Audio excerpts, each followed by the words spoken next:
Hello, and welcome back to Last Week Tonight. I'm your host, and tonight we have a particularly fiery topic to discuss. Tonight, we're diving headfirst into the dumpster fire of modern American culture wars. It's a battleground where words and symbols are as powerful as actions, and where the past is constantly being rewritten to fit the present narrative.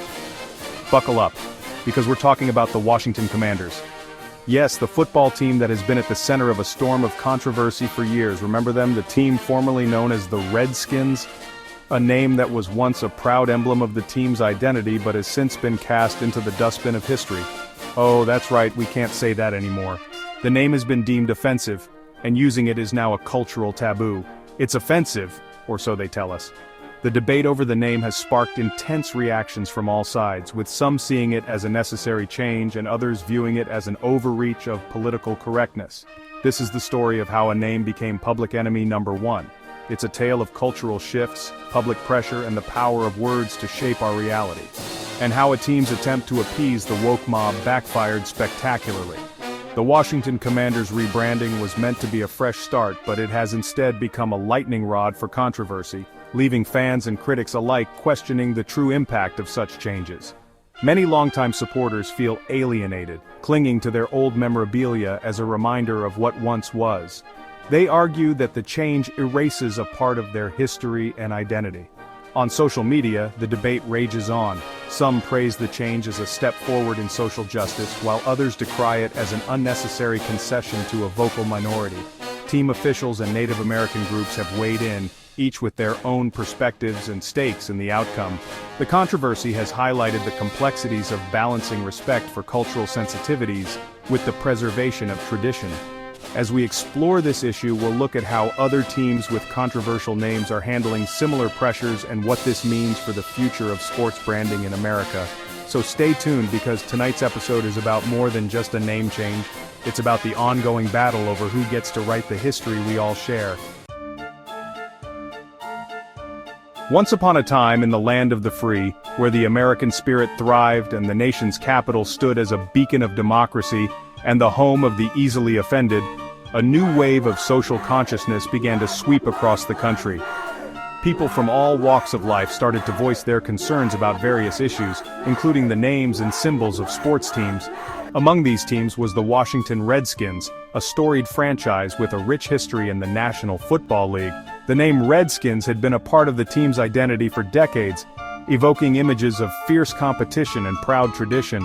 Their logo, a proud Native American chief, was designed with input from actual Native American leaders. This emblem was meant to honor the bravery and strength of Native American warriors, a tribute to their enduring legacy. It was even inspired by a chief who graced the U.S. nickel, Chief Two Guns White Calf, a figure of great significance and respect.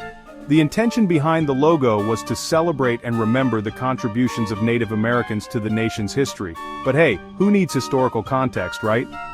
In today's fast-paced world where social media outrage can spread like wildfire, the deeper meanings and origins of symbols are often overlooked or forgotten. All that matters is that someone somewhere might be offended. The power of a single tweet or post can ignite a movement, leading to calls for change and the re-evaluation of long-standing traditions. In this climate, the Washington Redskins found themselves at the center of a heated debate, balancing respect for heritage with the evolving values of society. The funniest part? Most Americans, including many Native Americans, didn't actually have a problem with the name. Polls, surveys, nah, who needs those pesky things when you have a handful of perpetually outraged activists and a Twitter mob? The silent majority can just shut up and accept their re-education, apparently. Democracy in action, folks. Section 4. Activists, politicians, and corporate bullies. Enter the unholy trinity of social change. Activists, politicians looking for easy virtue signaling, and corporations terrified of bad PR. Suddenly, everyone from the White House to Nike was tripping over themselves to condemn the Redskins. Because nothing says we care like a healthy dose of public shaming and financial threats. Let's be honest, folks, this wasn't about social justice, it was about cold, hard cash. Nike and Pepsi, those bastions of moral purity, threatened to pull their sponsorships unless the team caved. And because nothing says we stand with the oppressed like sacrificing your principles for a few $1 billion, the team folded like a cheap lawn chair. But wait, there's more! The Commanders didn't just change their name, they went full Orwellian, trying to erase any trace of their Redskins past. Logos, gone, historical photos, vanished. It's like they're trying to pretend those 70 years of history never happened.